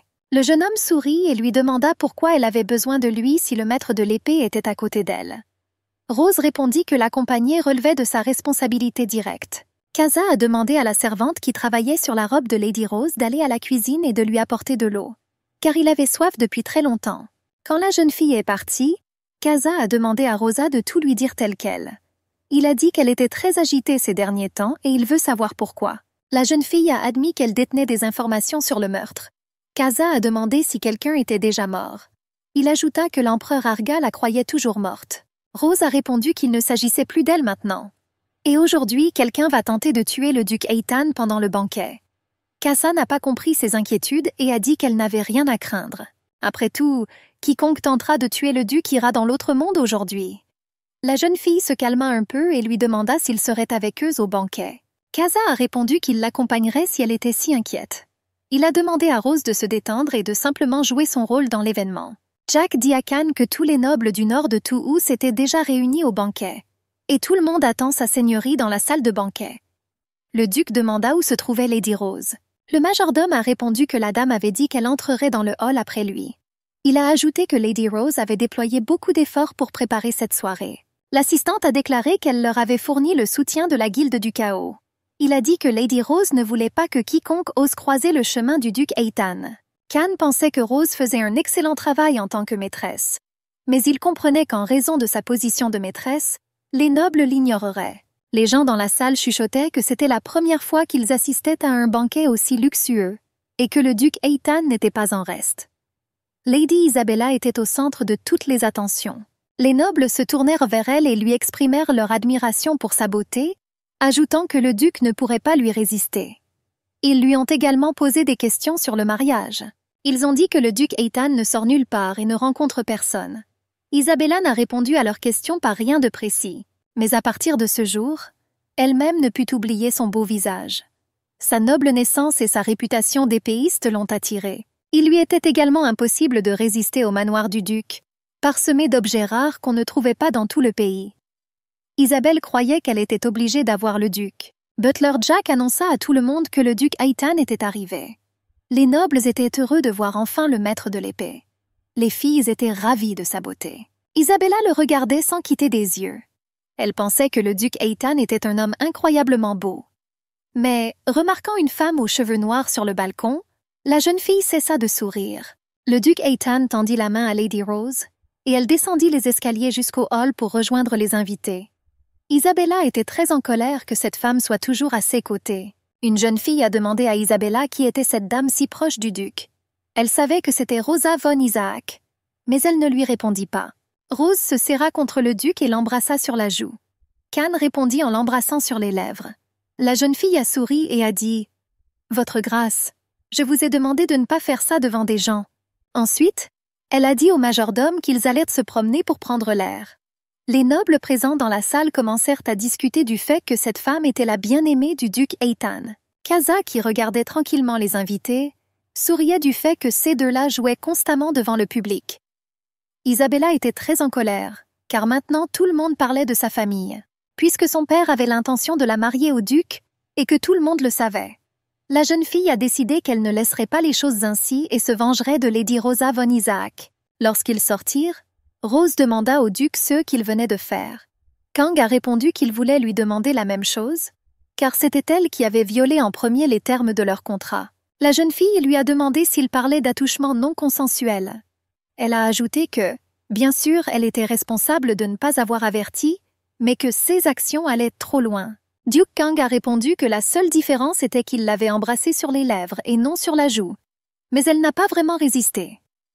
Rose a demandé à quoi il faisait allusion. Khan a dit que son contact ne la dérangeait pas. Et c'est ce sentiment quand on ne peut pas s'arrêter. Il a admis que c'était la première fois qu'il ressentait cela. Puis le duc dit à Rose qu'il pensait l'aimer. La jeune fille a répondu avec surprise qu'elle n'avait entendu aucune confiance dans ses mots. Puis il répéta qu'il l'aimait. Rose ne comprenait pas ce qu'il faisait, et comment quelqu'un pouvait tomber amoureux si rapidement. La jeune fille a demandé au duc pourquoi il avait alors conclu un contrat avec elle dans le temple. Khan a répondu qu'il ne faisait que suivre ses souhaits parce qu'il n'avait personnellement pas besoin de son emprisonnement. Mais Rose a dit qu'elle ne voulait pas s'engager dans une telle relation avec lui, puisque de tels sentiments ne font qu'interférer avec le travail. Le duc a demandé à la jeune fille de rester à ses côtés et a promis qu'il n'y aurait aucun problème et qu'il tiendrait parole. Rose lui a demandé s'il en était sûr. Puis le duc Eitan lui a demandé si elle était au courant des rumeurs concernant sa famille. Il a ajouté que le duc de sa famille ne laisserait jamais partir sa bien-aimée. Le duc Khan caressa le visage de Rose et lui demanda si ses pensées constantes à son sujet et le désir de la toucher n'étaient pas de l'amour. Puis la fille a dit qu'elle voulait voir son amour. Rose a dit au duc qu'elle voulait s'assurer que ses sentiments étaient sincères, afin qu'il puisse lui montrer son amour autant qu'il le souhaitait. Elle lui tendit 2 bagues. La jeune fille a dit que c'étaient des anneaux d'obsidienne enchantés. Rose a déclaré qu'à mesure que les sentiments pour un partenaire s'approfondissent, ces bagues deviendront rouges. Elle savait que si les sentiments du duc étaient réels, alors sa bague le montrerait. Khan a demandé ce qui se passerait entre eux si la bague changeait de couleur. Rose a répondu qu'elle déciderait plus tard. En fait, elle n'avait pas le temps pour les émotions. Rose savait que si de tels sentiments l'envahissaient, ne serait-ce qu'un instant, elle mettrait tout le monde en danger. La jeune fille a compris que l'amour pour elle était un luxe. Dans le hall, Lady Isabella s'est approchée de Rose et l'a saluée. Elle a demandé comment les choses se passaient et a répondu qu'ils ne s'étaient pas vus depuis longtemps. Ensuite, la jeune fille tendit un verre à Rosa et lui offrit à boire. Rose sourit et lui demanda si elle aimait le banquet. Isabella a répondu qu'il était merveilleux. La fille du comte demanda si Lady Rose avait assisté à d'autres banquets. La maîtresse du domaine répondit qu'elle n'en avait pas besoin, puisqu'elle n'était pas aussi belle que Lady Isabella. Rose porta un verre de vin à ses lèvres, et Isabella dit qu'elle devrait au moins parfois apparaître dans les cercles sociaux. Elle a demandé si ce n'était pas agréable de discuter avec d'autres dames. Lady Rose a remercié Lady Isabella pour ses conseils et lui a dit qu'elle devait y aller. La jeune fille s'est occupée d'elle et a pensé que maintenant le duc la protégeait, mais que bientôt sa véritable apparence serait révélée à tout le monde. Lorsque Rose s'éloigna un peu d'elle, elle versa le contenu de son verre dans le pot de fleurs et dit qu'Isabella avait abusé du poison. Dès qu'elle a pris le verre dans ses mains et l'a porté à ses lèvres, elle a immédiatement senti une légère odeur de poison. Cela ne vous tuera pas immédiatement, mais paralyse plutôt votre esprit. Apparemment, elle voulait que Lady Rose commence à faire des choses folles devant tout le monde. Rose pensait que c'était une ruse évidente pour une noble de bonne éducation. La jeune fille a compris que si elle était une personne ordinaire, elle boirait le contenu du verre sans trop y penser. Mais dans le passé, elle était l'épouse de l'empereur. Et la mort par poison est la chose la plus inoffensive qui puisse arriver dans sa situation. Isabella surveillait Lady Rose tout le temps et attendait que le poison fasse effet. Ensuite, elle a invité ses amis à s'asseoir avec elle à la table voisine, non loin de celle de Lady Rose. Rose pensait qu'Isabella ne cachait plus ses intentions. Lady Isabella a dit aux autres dames que le parfum des roses était dans le salon et que ce parfum convenait à Monsieur Haytan. Ensuite, elle a demandé à ses amis s'ils sentaient ici une odeur d'animal. Cela signifie qu'il y a un animal vivant quelque part à proximité. Une dame a dit qu'elle sentait aussi cette odeur, et une autre a dit qu'on pouvait s'étouffer avec un arôme aussi terrible. Ensuite, Lady Isabella a demandé d'où il pensait que l'odeur venait et a regardé Rose. Les filles se retournèrent et la regardèrent aussi. Isabella a déclaré qu'elle manquait clairement de tact, puisqu'elle n'était pas venue ici elle-même. Le duc n'est pas stupide, alors il va vite se débarrasser d'elle. Où que vous alliez, il y aura de tels animaux, n'est-ce pas? Quel dommage qu'eux-mêmes ne comprennent pas cela. La seule façon de protéger votre fierté est de simplement disparaître, a dit Isabella à ses amis assez fort pour que Rose l'entende. Soudain, Rose arriva derrière elle et lui demanda si elle disait toutes sortes de choses indécentes à son sujet. Lady Isabella a demandé ce qu'elle avait dit de mal. Elle a ajouté que la sale fille qui errait quelque part auparavant s'est soudainement retrouvée dans le duché. Et elle croyait aussi qu'elle savait tout. Tu fais semblant d'être la maîtresse ici, mais sachez que la fille d'une famille d'aristocrates en faillite n'a d'autre perspective que la place de maîtresse. Un chiffon peut-il devenir duchesse? Demanda Isabelle. Lady Rose rit et dit à Lady Isabella, « N'est-ce pas elle qui tient ce chiffon dans sa bouche maintenant ?»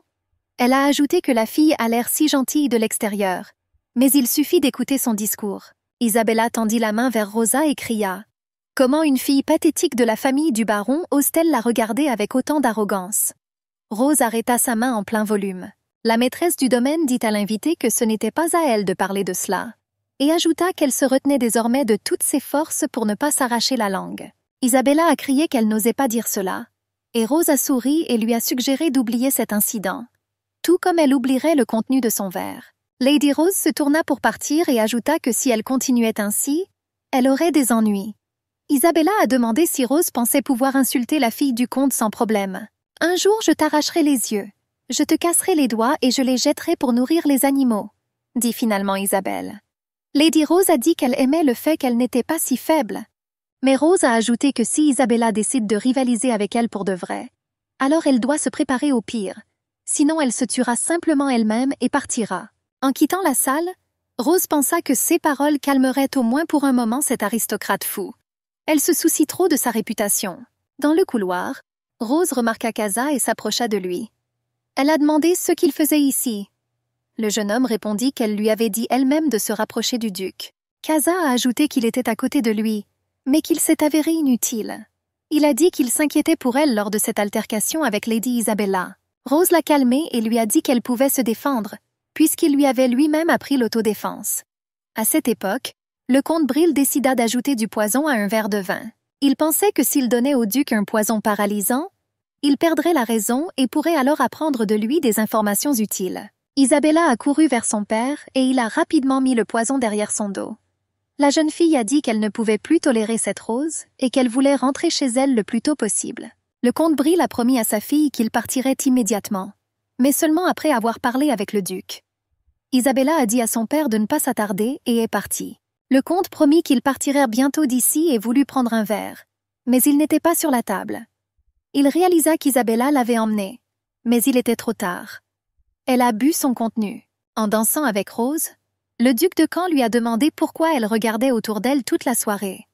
La jeune fille a répondu qu'elle était simplement gênée de danser avec lui, car il avait déjà suivi tout le cours d'étiquette pour les nobles. Rose restait en alerte à la recherche du tueur, et Cannes lui demanda de ne penser à rien d'autre qu'à lui. « Je fais tout pour prendre possession de toi. Ce serait formidable si vous pouviez au moins prétendre pendant un moment que je peux le faire, » a déclaré le duc. Rose a demandé pourquoi elle devait faire ça, et Cannes lui a crié de se baisser. Le duc couvrit Rose de lui-même et elle vit Isabella courir vers elle avec une lame. Lady Rose a dit à la jeune fille qu'elle l'avait prévenue et lui avait dit de faire attention. Elle a ajouté que Lady Isabella était allée trop loin. La jeune fille s'est indignée et Rose l'a frappée au visage. Rose se demandait si Isabella pourrait être une meurtrière. La maîtresse du domaine décida que c'était hors de question. Après tout, c'est elle qui s'en prend à elle, pas le duc. Isabella a continué à se comporter de manière agressive et a délibérément poussé la pyramide de lunettes. Des éclats de verre volèrent droit sur eux. Le duc Cannes a couvert Rose de lui-même et lui a demandé si elle allait bien. Lorsqu'elle vit qu'il était couvert de sang, elle réalisa que c'était ce qu'elle avait vu dans son rêve. Rose toucha son visage coupé avec sa main et demanda au duc pourquoi il n'avait pas esquivé les éclats d'obus. Et Cannes a répondu qu'elle aurait alors souffert. Et Rose a remarqué que sa bague était devenue rouge. La jeune fille voulait appeler le médecin, mais Cannes l'en a empêché. Elle lui a ensuite demandé quoi faire face au fait que du sang coulait de son visage. Le duc a assuré à Lady Rose qu'il irait bien puisqu'il était un maître épéiste. Un représentant de la sécurité s'est approché d'eux et a demandé à sa seigneurie ce qu'il devait faire de cette fille, en désignant Lady Isabella. Isabella a recommencé à insulter Lady Rose et à lui souhaiter la mort. Rose a demandé à avoir la possibilité de s'occuper d'elle-même, et le duc l'a autorisée. Elle ordonna aux gardes de libérer Lady Isabella et de lui donner une épée. Lady Rose a dit à la jeune fille qu'elle essayait une fois, et elle a ajouté que si elle croit que la maîtresse du duc devrait mourir, alors c'est sa chance de la tuer. « Prends l'épée et tue-moi. Tu ne veux pas prendre ma place? Ne semble-t-il pas que votre réputation soit ternie? Si vous pensez que vous le méritez, levez-vous et combattez. » Elle en avait assez des jeunes filles qui l'insultaient et se moquaient d'elle. De plus, le bal pour lequel elle a travaillé si dur a été gâché. Cependant, le plus important est qu'Isabella a osé faire du mal au duc Cannes. Même si la fille était surprise d'être si inquiète pour lui, elle ne pensait même pas que cela la mettrait autant en colère. Lady Isabella était indignée de ne pas être sauvage pour se battre avec des épées. Puis Rose a balancé son épée et a coupé une mèche de cheveux de la jeune fille. Et elle a crié. Et Rose a dit qu'elle aimerait se couper les mains parce qu'elle avait essayé de la frapper avec un poignard. La maîtresse du domaine lui demanda si elle était aussi courageuse lorsqu'elle agissait par derrière. Rose a demandé à Isabella pourquoi elle avait ajouté du poison dans son verre, retourné d'autres dames contre elle et n'avait pas eu le courage de prendre une épée dans ses mains et de se battre sur un pied d'égalité devant tout le monde. Lady Isabella a crié si elle pensait qu'une fille aussi déchue s'intégrerait dans le duché, et pensait-elle vraiment que le duc ne la jetterait pas dehors après un certain temps. Rose s'approcha de la jeune fille et, insérant son épée dans l'ourlet de sa robe, dit « Isabella von Bril, je ne le dirai qu'une fois. Alors souviens-toi, Cannes von Eytan est mon homme. » Le duc sourit en entendant ces paroles, et Rose continua en disant à Isabella que si elle intervenait à nouveau, il ne la laisserait pas partir si facilement. Isabella sortit l'épée de sa robe et, la balançant, lui cria des mots offensants en souhaitant sa mort. Puis le duc Eitan attrapa son épée et lui coupa la main qui contenait l'épée. Le duc se balança une seconde fois, mais Lady Rose dit que cela suffisait et lui demanda d'arrêter. La salle de bal a été plongée dans le chaos. Des nobles effrayés et un duc ensanglanté, c'est exactement ce qu'elle a vu dans son rêve. Soudain, un aristocrate s'est approché d'eux et leur a demandé quel genre de honte c'était. Il s'est présenté comme le comte Thor Fonardien et a demandé pourquoi les stupides nobles Touhou ont si mal accueilli M. Eitan. Le comte Thor suggéra qu'ils n'aimaient pas le Nord. C'est pour ça qu'ils ont commencé tout ce spectacle. Et pas n'importe qui, mais une noble du centre a osé se comporter ainsi devant le duc. L'homme se rapprocha du duc Eitan. Le comte Thor dit au duc qu'en tant que noble du Nord, il était extrêmement heureux de rencontrer sa seigneurie. Le comte ajouta qu'il ne pouvait pas simplement ignorer les manipulations des Midlands. Ensuite, le comte Thor s'agenouilla devant le duc Eitan et lui dit qu'il était prêt à devenir son épée à tout moment, quand le maître du Nord le souhaiterait. Le comte le félicite de son retour et les nobles crient à tour de rôle « Nous souhaitons la bienvenue au maître du Nord. Veuillez accepter nos félicitations. Content de te revoir. » Le duc Khan s'est approché de Lady Rose et lui a dit que la couleur de sa bague avait changé et que c'était maintenant son tour. Il a ajouté qu'il attendrait avec impatience et est parti. Rose rougit. Le cœur qui était resté calme se remit à battre plus vite.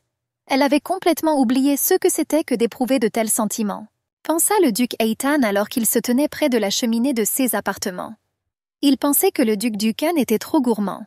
Il semble que le grand-père de l'empereur occupe une place prépondérante. La famille royale et la noblesse ne regardent que Dukan. Mais il ne comprenait pas pourquoi le comte Brill avait été envoyé pour l'espionner, ni ce qu'il allait maintenant faire du comte. Khan pensait que Dukan avait décidé de le tester de cette manière et avait envoyé quelqu'un pour qui il ne se sentait pas désolé. En plus des informations cachées sur le duc, il voulait persuader le Nord de faire preuve de solidarité. C'est ce que lui dit le comte Thor après le banquet. Il a également déclaré qu'ils étaient ouvertement provoqués et qu'il fallait donc faire quelque chose. Le duc Eitan a répondu qu'il détestait la politique. Mais le comte gardien dit que Monseigneur ne pouvait prétendre que rien ne s'était passé et qu'il était obligé de se rendre dans la capitale. Le duc répondit qu'il comprenait son inquiétude. Le comte Thor Vonardien a déclaré qu'il semblait que sa seigneurie ne comprenait pas à quel point le Nord n'aimait pas le centre. Ils ont lutté contre les invasions de leur patrie dans des conditions difficiles, vers une terre qui n'est pas aussi riche que la capitale. Les habitants du Nord sont fiers de leur patrie, mais le centre les considère simplement comme des mercenaires qui gardent la capitale. Il a ajouté que, malgré cela, ils ne nient pas leur puissance militaire et financière, raison pour laquelle ils imposent spécifiquement des impôts élevés aux habitants du Nord. Alors que la population du Nord diminuait après la guerre, les nobles Touhou commencèrent à épouser des femmes de la région centrale. En conséquence, leurs enfants dirigeront le Nord à l'avenir. Grâce à ces mariages, l'influence du centre au Nord va augmenter. Le comte dit au duc que ce serait bien si sa maîtresse devenait un symbole des femmes du Nord. Il a ajouté que sa volonté et son esprit fort sont captivants. Ensuite, le comte Thor a demandé au duc pourquoi il n'avait pas simplement épousé cette femme. Le duc Khan a regardé la bague et a dit qu'il était temps pour lui de partir. Le comte demanda où il allait à une heure si tardive. Khan a répondu qu'il voulait parler à Rosa. Il semblait au comte que le duc ne se souciait pas du tout du duc Dukan. Avant de partir, le duc demanda si la femme avait survécu. Le comte Thor a répondu qu'elle avait survécu, car il lui avait seulement coupé la main. Ensuite, le duc ordonna que sa main soit mise dans un cercueil et envoyée au duc Dukan, ajoutant qu'il comprendrait tout. Le comte était abasourdi et en même temps ravi du duc Eitan. Lorsque Rose entra dans la salle de bain, Khan dit qu'elle était enfin arrivée. La jeune fille lui a demandé si cela le dérangeait de le regarder prendre un bain. Le jeune homme a répondu que tout allait bien si cela ne lui causait aucun inconvénient. Rose posa le pot sur la table et dit qu'elle lui avait apporté une pommade qui guérirait ses blessures. Khan a déclaré que ses blessures guériraient rapidement d'elles-mêmes. La jeune fille a demandé si la pommade accélérerait ce processus. Alors le duc lui demanda d'appliquer cette pommade sur ses blessures. Rose a répondu qu'il pouvait gérer cette affaire lui-même et qu'il était sur le point de partir. Mais Khan a dit qu'il avait souffert en la protégeant de cette folle. Se sentant coupable, Rose revint vers lui et appliqua la pommade sur le visage du duc. Le jeune homme lui a demandé si elle pensait que c'était trop. Rose réalisa qu'il parlait de Lady Isabella et dit qu'elle avait eu ce qu'elle méritait. Le duc lui demanda alors pourquoi elle ne l'avait pas tuée elle-même. La jeune fille a déclaré que même si elle avait mal agi, ce n'était qu'une offense enfantine dans un accès de jalousie. Rose a demandé ce que son meurtre lui apporterait. Elle a ajouté que parfois elle voulait vraiment tuer quelqu'un, mais qu'en réalité elle ne le ferait pas. Khan a dit que l'ennemi n'a ni sexe ni âge. Le duc a déclaré que de nombreuses personnes similaires avaient été tuées sur le champ de bataille. Car pour lui, tuer est simplement une question de survie. Khan a déclaré qu'il n'avait personne pour s'occuper de lui lorsqu'il était enfant et qu'il a donc été obligé de se débrouiller seul. Rosa a ajouté qu'il essayait toujours de gérer tout seul. Au sourire de Rose, le duc Khan comprit qu'il voulait encore plus prendre possession d'elle. Il savait qu'il l'intéressait dès le début, car ses paroles la faisaient immédiatement rougir. Le duc décida alors qu'il n'y avait pas lieu de se précipiter. Il savait qu'elle deviendrait sienne de toute façon, et tout ce qu'il pouvait faire était d'attendre. Mais maintenant, Khan a décidé d'agir. Le jeune homme a entraîné la dame dans l'eau. Rose a crié de surprise et Khan a dit qu'il ne pouvait plus attendre et qu'il voulait se rapprocher d'elle maintenant. La jeune fille a demandé pourquoi il disait toujours des choses aussi indécentes. Le duc lui a demandé d'abandonner toutes ses formalités et lui a demandé si elle ne ressentait pas la même chose que lui. Ensuite, il a demandé à Rose si elle-même n'était pas intéressée par ce que signifiait ce sentiment entre eux. Kang a ajouté qu'il voit qu'elle n'est pas contre l'intimité avec lui. Rose pensa au fait qu'elle n'était vraiment pas dégoûtée par cet homme. Elle se souvint que dès la première rencontre, elle avait immédiatement ressenti quelque chose pour lui. Cependant, il n'y a pas de place pour l'amour dans sa vie. La jeune fille était une enfant illégitime, utilisée par son propre père, et une épouse décapitée par son mari. Rose a déjà traversé tant de choses et continue de se battre pour sa survie. En raison du danger constant, elle ne peut pas vivre comme une fille ordinaire. Elle avait de nombreuses raisons de rester loin de lui, alors elle essayait d'ignorer ses sentiments. Mais pour une raison quelconque, il l'attrape. Rose a dit qu'il avait raison, et a admis qu'elle était attirée par lui. La jeune fille embrassa le duc et lui dit que cela ne la dérangerait pas de passer la nuit avec lui. Quelque temps après la mort du duc, dans un endroit accessible uniquement au duc Eitan, Khan trouva le journal de son grand-père. À mesure que la mort approche, mon pouvoir magique s'affaiblit. Pour la première fois, j'ai commencé à considérer Kana non seulement comme un successeur, mais aussi comme un petit-fils. Je commence à réaliser que mon fils est mort malheureux avec sa bien-aimée. Et le traumatisme psychologique que Khan subit maintenant, il ne comprend même pas les émotions humaines. Je me sens coupable, a lu le duc. Son grand-père a réussi à échapper à la malédiction, mais il ne semblait pas satisfait de sa vie. Auparavant, Khan n'avait que deux options. Soit vivre comme mon grand-père, en supprimant ses émotions, soit devenir fou et mourir comme mon père. Le garçon savait que s'il ne réprimait pas ses émotions, il connaîtrait le même sort que son père. Mais Khan a quand même décidé de refuser l'offre de son grand-père. Au lieu de vivre comme un cadavre ambulant, même si cela ne durerait pas très longtemps, il voulait se sentir vivant. Le duc toucha les cheveux de Rose et pensa qu'il aimerait vraiment que tout reste ainsi, mais il ne savait pas s'il pourrait le faire. Khan se méfiait toujours de tout le monde. Il ne savait donc pas s'il pouvait lui faire confiance. Le petit Khan apparut devant lui et lui demanda s'il suggérait de compter sur la chance. Le duc demanda à l'enfant s'il ne l'aimait pas. Le garçon a répondu qu'il ne savait pas et lui a demandé s'il avait peur de finir comme son père. Il a ajouté que la jeune fille allait mourir à cause de lui. Par conséquent, Khan, enfant, suggéra au duc de le sceller. Il pourra alors vivre une vie normale et n'aura à se soucier de rien. Khan a répondu qu'il n'était pas facile pour lui d'abandonner. Le garçon lui a demandé s'il ne se souciait pas de sa vie. Le duc demanda pourquoi cela le dérangeait. Khan a ensuite ajouté qu'il n'était pas aussi bon qu'il le pensait. Le petit Khan a dit qu'il mentait et qu'il craignait que cette femme partage le sort de sa mère, et aussi qu'elle pourrait partir après avoir appris son secret. Khan a répondu qu'avec Rosa, tout serait différent. Le garçon a dit que tout le monde était pareil, mais le duc a répondu que, malgré cela, Rose était spéciale. Alors le petit Khan demanda au duc s'il l'aimait, et il répondit positivement. Le garçon demanda comment il pouvait être sûr de quelque chose qu'il n'avait jamais vécu. Kang a répondu que lorsqu'il la serrait dans ses bras, son cœur battait à tout rompre. Le duc a suggéré que c'était de l'amour. Le garçon lui a demandé d'arrêter d'imiter les gens. Il demanda au duc s'il voulait devenir fou et mourir comme ses prédécesseurs. Khan a répondu qu'il était prêt à accepter son sort si tel était le cas. Le jeune homme ajouta qu'il préférait mourir plutôt que d'abandonner Rose. Le garçon au regard bouleversé lui demanda si cette fille ne mourrait pas en le sauvant. Khan s'est mis en colère et a banni son imagination. Le duc resta assis sur son lit à côté de Rose endormie. Il pensait qu'il n'avait pas besoin de salut. Après tout, il a déjà obtenu ce qu'il voulait. Quand la fille s'est réveillée, elle s'est souvenue de la douceur de Khan avec elle. Rose en fut surprise, car elle pensait qu'il était sanguinaire et cruel. Mais le duc s'est avéré gentil et attentionné. Rose pensa au fait qu'elle ne savait rien de lui. Elle se demandait quel genre de vie il avait vécu et quel secret le duc Eitan cachait. En voyant le cercueil dans son bureau, le comte Bril décida que sa fille était morte.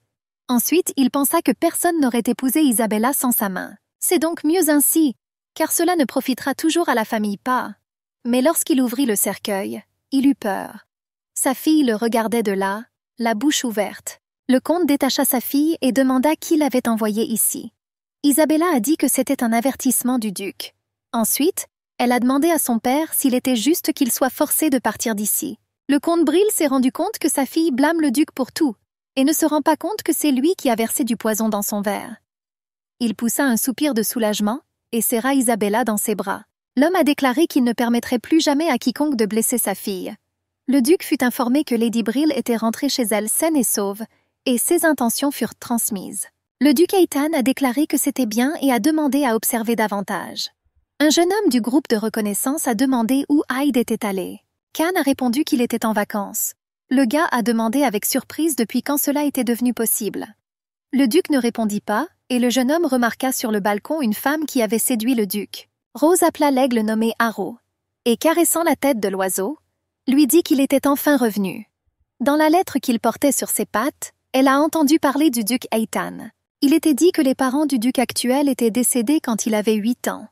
Et après cela, le duc précédent a envoyé l'enfant à l'étranger pendant un certain temps. En dehors de cela, il n'y avait aucune information sur le duc et personne ne sait rien de lui. Rose se demandait comment cela était arrivé. La jeune fille se demandait si elle devait lui poser la question directement et s'il lui donnerait une réponse honnête. Au début, Rose pensait que cela n'avait rien à voir avec elle. Mais maintenant, elle s'intéresse à cet homme et à tout ce qui s'y rapporte. Elle avait entendu dire que toutes les femmes de sa famille souffraient, et Rose souhaitait connaître les détails. Soudain, l'aigle s'envola. La jeune fille réalisa que quelqu'un l'avait fait fuir et se retourna. Il y avait 3 jeunes hommes portant des cagoules noires et des masques. La première chose que Rose pensa, c'est qu'ils étaient des meurtriers. Mais après les avoir mieux regardés, elle remarqua leur aspect négligé et leur visage fatigué.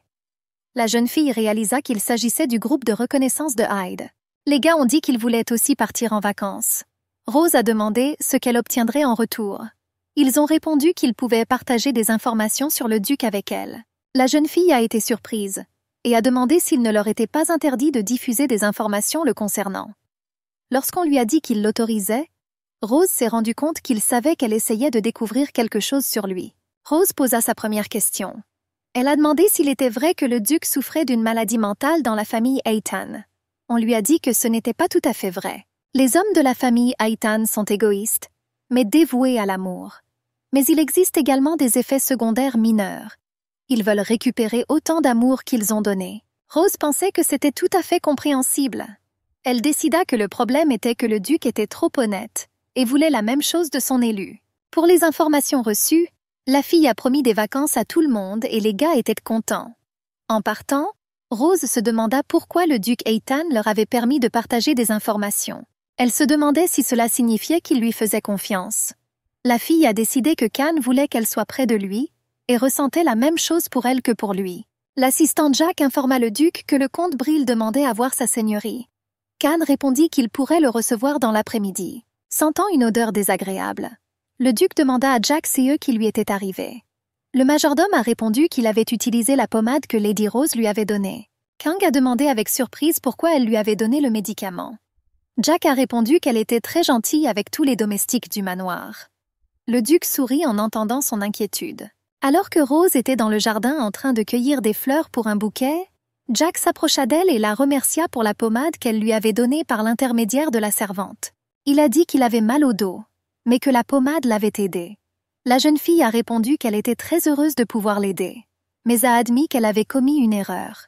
Rose a dit qu'elle aurait dû lui donner une pommade non parfumée puisqu'il interagit beaucoup avec les gens. La jeune fille promit de passer une autre pommade à la servante et se prépara à partir. Jack lui a dit de prendre soin du duc. Lady Rose lui demanda avec surprise pourquoi il lui demandait cela. Après tout, elle ne connaît toujours pas très bien Duke Khan. La jeune fille a dit qu'elle était très intéressée par le genre de vie qu'il menait, et pourquoi il était si froid envers les gens. Le majordome répondit qu'il pouvait lui parler de l'enfance cruelle du duc. Pour les aînés qui vivaient depuis longtemps dans ce domaine, Maître Kang était l'héritier de la famille, ni plus, ni moins. Il n'a pas reçu l'affection et l'attention qu'un enfant mérite. Après la mort de ses parents, il fut contraint de partir en guerre et ne vécut que pour survivre. Jack a déclaré que le duc Khan non seulement n'éprouvait pas d'émotions, mais qu'il n'avait tout simplement pas appris à les exprimer. Butler a ajouté qu'il était incapable de guérir ses blessures d'enfance. Jack a admis que lorsqu'il regardait M. Kang, il se sentait toujours blessé. Mais après l'avoir rencontré, il a beaucoup changé. Et maintenant, le duc s'habitue progressivement à la chaleur humaine. Par conséquent, Jack a demandé à Lady Rose de rester aux côtés du duc Khan le plus longtemps possible. Rose était assise dans sa chambre et réfléchissait à ce que le majordome lui avait dit. Auparavant, elle ne pouvait même pas imaginer que Jack lui demanderait quelque chose comme ça. La jeune fille a demandé à Casa si elle devrait sortir avec le duc lorsque tout se terminera. Le jeune homme répondit positivement, et cela surprit Rose. Elle lui a demandé pourquoi il n'était pas contre leur relation. Casa a répondu qu'elle seule pouvait décider avec qui elle devait sortir. Puis Rose a demandé si quelqu'un serait blessé à cause de cela. Le gars a répondu qu'il n'y avait rien de mal à cela. Il a ajouté que son problème est qu'elle pense trop aux autres. Casa a déclaré que peu importe la perfection de son plan, personne n'est à l'abri. Le jeune homme a promis de s'occuper des problèmes qui se poseraient afin que Rose puisse au moins une fois dans sa vie faire un choix en faveur de son propre bonheur. La jeune fille était heureuse que Casa la soutienne. Le gars lui a dit d'aller parler au duc de 16 sentiments. Rose le remercia et courut vers Khan. Casa restait assise dans sa chambre et regardait sa pomme. Il n'était pas jaloux de Rose. Il ne se souciait pas de savoir si elle avait un mari ou un amant. Il y avait quelque chose de plus entre eux. Il était une fois un homme qui décida de protéger la fille qui lui avait donné une pomme, alors qu'il mourait de faim dans la rue. Il savait que leur relation ne finirait jamais parce qu'ils étaient comme une famille. Le comte Thor Vonardien dit au duc que les nobles de Touhou reconnaissèrent leur maître, et lui remuèrent la queue. Le comte remarqua que le duc ne l'écoutait pas, et dit qu'il était devenu inattentif. Le duc Khan se souvenait constamment de cette nuit qu'il avait passée avec Rose. Son corps, sa respiration, il voulait tout ressentir à nouveau. Le comte Thor a demandé au duc s'il était tombé amoureux. C'était vrai, mais Khan avait peur que Rose ne puisse pas l'accepter. Le comte a dit à sa seigneurie que peu importe à quel point il était froid envers les autres, il était très gentil avec sa bien-aimée. Ensuite, le comte Thor a demandé depuis combien de temps ils se connaissaient. Le duc demanda, incrédule, si cela faisait une différence. L'homme a répondu que c'était important. Il a ajouté qu'il pourrait s'agir d'une relation informelle dans laquelle ils ne se proposent pas de se rencontrer. Cette relation peut être un peu ambiguë. Par exemple, une fille lui dira qu'elle a rencontré quelqu'un d'autre parce que leur relation n'avait même pas commencé. Khan a déclaré qu'il avait un besoin urgent de parler à Rosa. À ce moment-là, la jeune fille frappa à leur porte et demanda la permission d'entrer. Le duc Khan a demandé au comte de les laisser tranquilles, et l'homme est parti en lui disant au revoir. Rose a dit à Khan qu'elle avait du mal à se débrouiller seule. Alors elle voulait lui parler. Le duc lui a demandé avec enthousiasme si elle était prête à s'enfuir et à lui briser le cœur. La jeune fille a demandé au duc s'il savait qui elle était. Il a répondu qu'il savait. Rose a admis qu'elle avait également beaucoup appris sur lui grâce aux personnes à qui il avait permis de le lui dire. Ensuite, Rose a déclaré que plus elle en apprenait sur lui, plus elle ressentait de similitudes entre eux. La jeune fille a ajouté que lui, comme elle, vivait une vie solitaire et stressante. C'est pourquoi elle voulait en savoir encore plus sur lui. Parce qu'elle l'aime bien. Rose a dit que même si elle ne le voulait pas, il se trouve qu'elle est tombée amoureuse de lui. Rose a admis que cette fois, elle avait décidé de faire un choix en faveur de son propre bonheur. Kang a dit qu'ils devraient commencer leur relation et a embrassé la fille sur les lèvres. Pendant longtemps, Jack n'a pas pu trouver le duc dans tout le domaine. Lorsqu'il frappa à ses appartements, Lady Rose ouvrit la porte. Le majordome lui a demandé pourquoi son visage était si rouge. La jeune fille a répondu qu'il faisait tout simplement trop chaud ici et s'est enfuie. Jack fut surpris par cette réponse, car il ne fait jamais chaud dans le duché d'Eitan. Casa a escorté Rosa jusqu'au sommet de la montagne, qui offre la meilleure vue sur le domaine d'Eitan. Rose a demandé s'il avait apporté les documents envoyés par Gray. Le jeune homme a sorti de son sac des documents représentant une carte du territoire et a lu CE qui y était écrit. Territoire Eitan. Le climat est froid pour les cultures. C'est l'hiver pendant la majeure partie de l'année. L'agriculture étant impossible, la plupart des habitants gagnent leur vie en tant que mercenaires. La population est en déclin. Nobles et roturiers. Ils sont moraux et préfèrent profondément l'honneur à l'argent. Les ducs d'Eitan sont au pouvoir depuis plusieurs générations. Ils adhèrent au principe de gouverner, mais pas de dominer. Ils n'exigeaient rien d'autre que la soumission des nobles. Kaza a ajouté que les nobles ont survécu jusqu'à présent précisément grâce à la bonne attitude des ducs. Les impôts prélevés sur les seigneurs sont assez faibles par rapport aux autres pays. Lorsque Rosa lui a demandé son avis sur ce qu'il avait lu, Kaza a répondu que sur la base de ces informations, on pouvait supposer qu'Eitan tomberait dans quelques années. Rose a ajouté qu'avant que cela n'arrive, l'aristocratie centrale sera déjà là pour prendre le pouvoir en main. Le jeune homme demanda à Lady Rose pourquoi elle était soudainement si intéressée par le territoire d'Eitan. La jeune fille a répondu qu'elle était la maîtresse du duc Eitan et qu'elle ne permettrait pas au pouvoir centralisé de prendre ses terres. Lors d'une réunion noble, on a demandé au comte Thor si le duc Eitan arriverait. Le comte répondit que lui et Lady Rose les rejoindraient bientôt. Les nobles étaient indignés que le duc vienne rencontrer sa maîtresse. Mais le comte Thor les rassura et leur dit que c'était Lady Rose qui avait persuadé sa seigneurie d'assister à la réunion. De plus, le duc Eitan a accepté de participer à la discussion à condition que Lady Rose participe également à cette réunion. Un noble a demandé si cette femme dirigeait trop. Le comte Thor l'a traité d'espion pour l'aristocratie centrale et a déclaré qu'il ne devrait pas assister à cette réunion. Lady Rose entra dans la salle et s'excusa auprès de tout le monde pour son retard. Lorsqu'elle s'assit à table, l'un des nobles dit que c'était la place du duc et qu'elle ne pouvait pas l'occuper. Le noble accusé d'espionnage a déclaré que la personne la plus haut placée était généralement assise en bout de table. Il ajouta qu'une duchesse pouvait y être assise, mais pas une maîtresse. Le duc Eitan entra dans la salle et demanda aux nobles pourquoi ils étaient mécontents. Tout le monde est resté silencieux et sa seigneurie a dit qu'il pouvait commencer la réunion. Lady Rose a demandé à l'espion si elle avait bien compris qu'il s'appelait Vicomte Bale.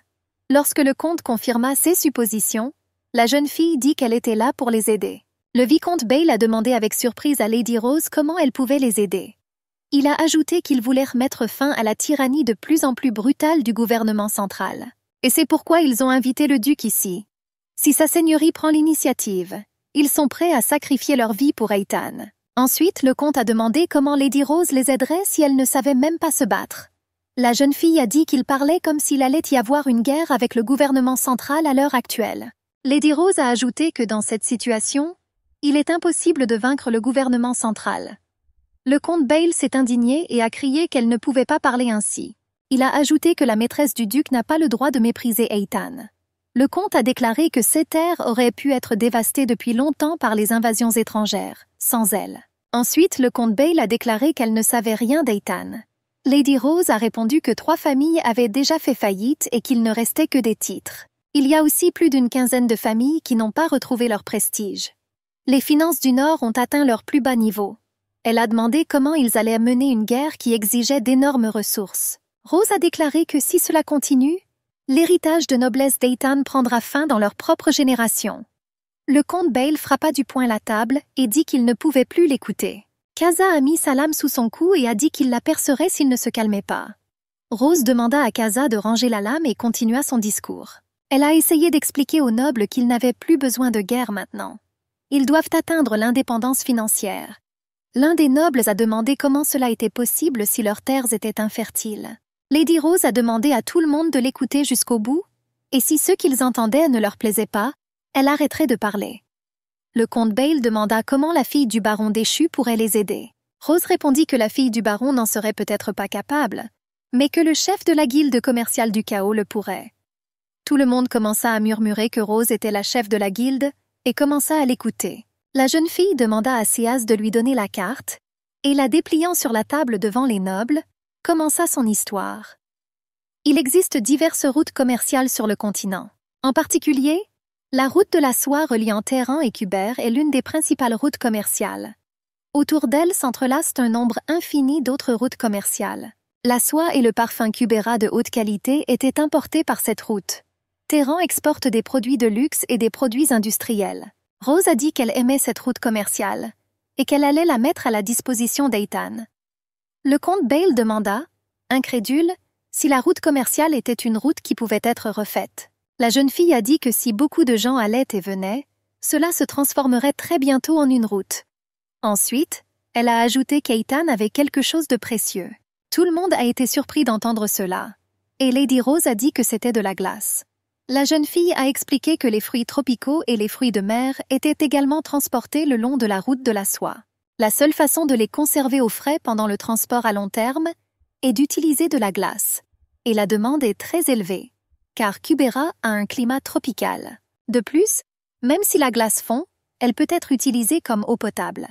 Il est donc nécessaire d'utiliser Eitan comme point de transit sur la route commerciale. Des infrastructures telles que des hôtels et des magasins doivent être construites. La glace est un bien de consommation Kubera et une nécessité pour les commerçants. Lady Rose a déclaré qu'une fois la glace commençait à être consommée, Eitan deviendrait un lieu central du commerce intercontinental. Et cela stimulera toute l'économie d'Eitan. La jeune fille a demandé aux nobles s'il ne valait pas mieux avoir le pouvoir économique plutôt que de combattre le gouvernement central. Elle a ajouté que sa guilde Chaos s'occupera de tout. Alors qu'ils montaient en calèche jusqu'à leur manoir, Rose a admis à Khan qu'elle ne pensait pas qu'ils seraient si faciles à convaincre. Après tout, les nobles Eitan ne sont pas très amicaux. Khan a dit qu'elle avait bien fait. Rose s'est allongée sur son épaule et a dit qu'elle ne pourrait pas continuer sans son aide. La jeune fille a ajouté qu'il est duc et qu'il est donc responsable de tous les habitants de son duché, nobles et roturiers. Mais désormais, il sera plus qu'un simple duc. Khan a demandé ce qu'elle voulait dire par là, mais Rose s'est endormie. Le jeune homme lui caressa les cheveux et réfléchit à ce qu'elle voulait faire avec lui et Eitan.